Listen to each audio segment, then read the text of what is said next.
हरे कृष्ण। राधे राधे। श्री राधा रानी और भगवान श्री कृष्ण की कृपा आप और आपके समस्त परिवार पर बनी रहे। दोस्तों, आज इस वीडियो में सुनाऊंगी आपको भक्त और भगवान की बहुत सुंदर कथाएं। तो चलिए शुरू करते हैं आज की वीडियो। एक संत थे। वे भगवान राम को बहुत मानते थे। कहते हैं कि यदि भगवान के निकट आना है तो उनसे कोई रिश्ता जोड़ लेना चाहिए। जहाँ जीवन में कोई कमी हो, वहीं ठाकुर जी को बिठा दो, वे जरूर उस संबंध को निभाएंगे।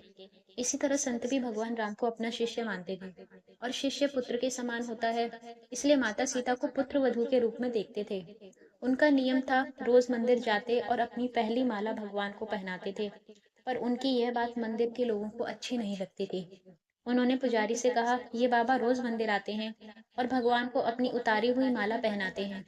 कोई तो बाजार से खरीद कर भगवान को पहनाता है और ये अपनी पहनी हुई भगवान को पहनाते हैं। पुजारी जी को सबने भड़काया कि बाबा की माला आज भगवान को मत पहनाना। अब जैसे ही बाबा मंदिर आए और पुजारी जी को माला उतार कर दी, तो आज पुजारी जी ने माला भगवान को पहनाने से इनकार कर दिया और कहा, यदि आपको माला पहनानी है तो बाजार से नई माला लेकर आए। ये पहनी हुई माला ठाकुर जी को नहीं पहनाएंगे। वे बाजार गए और नई माला लेकर आए। आज संत मन में बड़े उदास थे।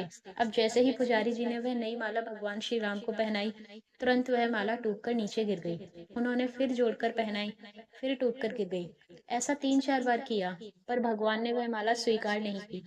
तब पुजारी जी समझ गए कि मुझसे बहुत बड़ा अपराध हो गया है, और पुजारी जी ने बाबा से क्षमा मांगी।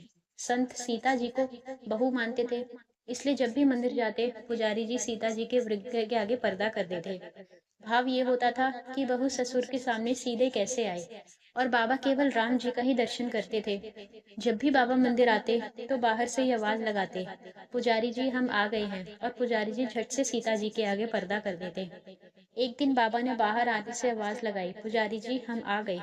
उस समय पुजारी जी किसी दूसरे काम में लगे हुए थे, उन्होंने सुना नहीं। तब सीता जी ने तुरंत अपने विग्रह से बाहर आई और अपने आगे पर्दा कर दिया। जब बाबा मंदिर में आए और पुजारी जी ने उन्हें देखा तो बड़ा आश्चर्य हुआ, और सीता जी के विग्रह की ओर देखा तो पर्दा लगा है।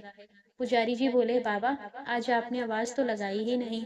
बाबा बोले, पुजारी जी मैं तो रोज की तरह आवाज लगाने के बाद ही मंदिर में आया। तब बाबा समझ गए कि सीता जी ने स्वयं की आसन छोड़कर आई और उन्हें मेरे लिए इतना कष्ट उठाना पड़ा। आज से हम मंदिर में प्रवेश ही नहीं करेंगे। अब बाबा रोज मंदिर के सामने से निकलते और बाहर से ही आवाज लगाते, अरे चेला राम तुम्हें आशीर्वाद है, सुखी रहो, और चले जाते। सच है, भक्त का भाव ठाकुर जी रखते हैं और उसे निभाते भी हैं। चलो मन वृंदावन की ओर, प्रेम का रस जहाँ छलके है, कृष्ण नाम से भोर, भक्ति की रीत जहाँ पल पल है, प्रेम प्रीति की डोर, राधे राधे, जपते जपते दिख जाए चित चोर, चलो मन वृंदावन की ओर।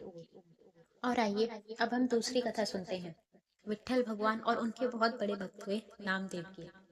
श्री नामदेव जी महाराष्ट्र के एक सुप्रसिद्ध संत थे। वे विट्ठल भगवान के बहुत बड़े भक्त हुए हैं।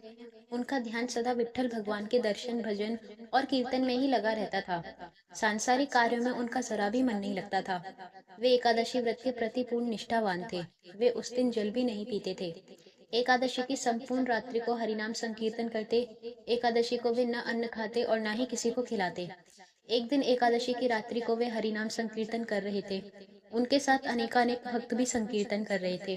अचानक एक शेरकाय हड्डियों का ढांचा मात्र एक वृद्ध ब्राह्मण उनके द्वार पर आया और बोला, मैं अत्यंत भूखा हूँ, मुझे भोजन कराओ, अन्यथा मैं भूख के मारे मर जाऊंगा। श्री नामदेव जी बोले, मैं एकादशी को न अन्न खाता हूँ और न ही किसी को अन्न खिलाता हूँ। अतः ब्राह्मण देवता प्रातःकाल सूर्योदय का इंतजार करो, व्रत का पारण कर आपको भरपेट भोजन कराऊंगा। ब्राह्मण बोला, मुझे तो अभी ही भोजन चाहिए। मैं 120 वर्ष का बूढ़ा हूँ। एकादशी व्रत 8 वर्ष से लेकर 80 वर्ष तक के लोगों के लिए है। मैं भूख से मर जाऊंगा और तुमको ब्रह्म हत्या का पाप लगेगा। श्री नामदेव जी ने कहा, ब्राह्मण देवता, चाहे कुछ भी हो जाए, मैं आपको भोजन नहीं करा सकता। कृपया आप सुबह तक प्रतीक्षा करें। श्री नामदेव जी के ऐसे व्यवहार के प्रति अन्य ग्रामवासियों ने नामदेव जी को निष्ठुर कहा और ब्राह्मण को भोजन देना चाहा, परंतु ब्राह्मण ने भोजन लेने से इनकार कर दिया और कहा, यदि मैं भोजन ग्रहण करूंगा तो सिर्फ नामदेव से ही करूंगा। श्री नामदेव जी ने जब ब्राह्मण को भोजन न दिया तो कुछ ही समय में उनके प्राण पखेरु उड़ गए। वहां उपस्थित सभी लोग श्री नामदेव जी के प्रति अपशब्द कहने लगे और उन्हें हत्यारा कहकर संबोधित करने लगे। श्री नामदेव जी ने कुछ न बोले, पूर्ववत विट्ठल भगवान के भजन और कीर्तन में ही लगे रहे। तथा एक पल के लिए उठे और मृतक शरीर को ढककर रख दिया।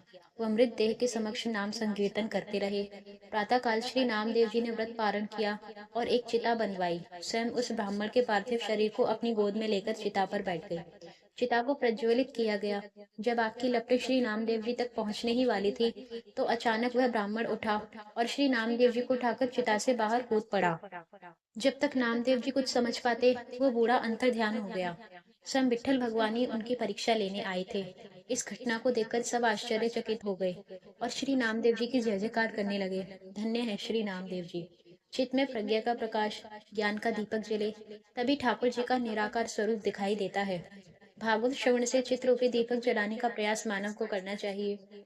मानव को अज्ञानता से लड़ना चाहिए, मगर आलोचना और अज्ञानता पर चर्चा करके अपना समय बर्बाद नहीं करना चाहिए। तो ये थी भक्त और भगवान की बहुत ही सुंदर कथाएं। आपको इस कथा से क्या सीख मिली, आप कमेंट में ज़रूर बताइएगा। राधे राधे ज़रूर लिखिएगा और इसे लाइक कीजिएगा, शेयर कीजिएगा और चैनल को